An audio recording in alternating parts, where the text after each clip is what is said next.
Assalamualaikum, salam sejahtera.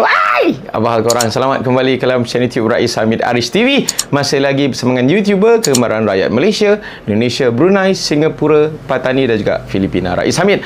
Apa hal korang? Check it out now. Ya bedabadu. Let's go. Come on yo. Bismillahirrahmanirrahim. Allahumma salli ala Muhammad wa ala ali Muhammad. Allahu Akbar. Tekan butang subscribe. Kembali lagi dengan video review jujur untuk kasut. Kasut apa? Kasut running. Yang ni dah lama juga keluar, tapi ada agensi yang approach aku, suruh aku buat video ni. Lambat sikit. Inilah review jujur untuk kasut running daripada Puma, iaitu Nitro Velocity 4 Hyrox Edition. Kita cerita spek, berat lebih kurang 247 gram. Dia punya stack height adalah 36mm, heel drop 10mm, dan ini adalah daily running shoes ataupun daily trainer. Pengguna-pengguna Puma Velocity mesti ramai nak tahu beza antara Velocity 3 dengan Velocity 4. Macam akulah, ada dua-dua yang Hyrox Edition punya. Jangan jealous. Untuk Velocity 4 ni, dia dah pakai full length Nitro Foam. Dia dah tak ada double layer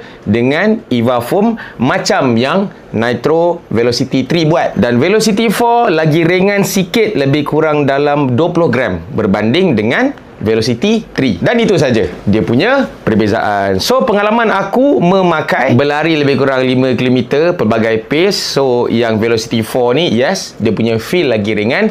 Dan yang paling ketara, dia punya plushiness. Compare dengan Velocity 3, dia lagi responsif dan ada macam pop sikit bila kau lari, kau tekan pace kau. Dan kelebihan untuk kasut-kasut Puma yang ada Puma Grip ni, of course, dia punya traction dia sangat-sangat bagus lah. Kalau nak buat high rock ke, indoor ke, memang boleh bagi grip yang sangat-sangat bagus. Namun, diorang tak improve lagi daripada Velocity 3. Sebab orang komplain, dia agak narrow sebenarnya untuk kategori daily trainer. Masih lagi, dia tak improve dari segi narrowness dia. Kau nampak dekat sini kan, macam racing shoes pun ada. Cuma adalah sikit bahagian-bahagian yang mungkin kau rasa ada improvement dekat kau punya bahagian dalam, dekat dia punya room lah. Lepas tu ada sesetengah reviewer juga cakap disebabkan dia punya full length Nitro Foam ni menjadikan dia lebih ringan, ada isu sikit berkenaan dengan dia punya stability. Untuk korang-korang yang mungkin kepada fokus maximum cushioning,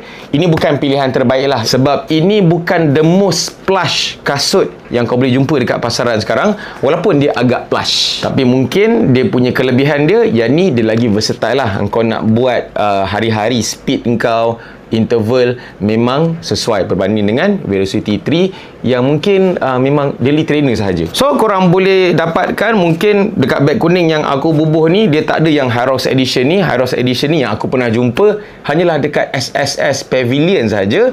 Dekat Puma memang dia tak masuk pun yang Hyrox Edition punya Velocity 4. Tapi bolehlah kalau siapa-siapa yang dah ada Velocity 3 yang mungkin dah dimakan zaman tu, bolehlah beli Velocity 4. Kalau korang suka dengan video ni, bolehlah share. Kalau ada sebarang komen, boleh komen dekat bawah. Jangan lupa untuk tekan butang like, butang subscribe juga butang loceng untuk notification video-video daripada channel YouTube Rais Hamid selepas ini. InsyaAllah ada 2 lagi kasut yang aku dapat serentak.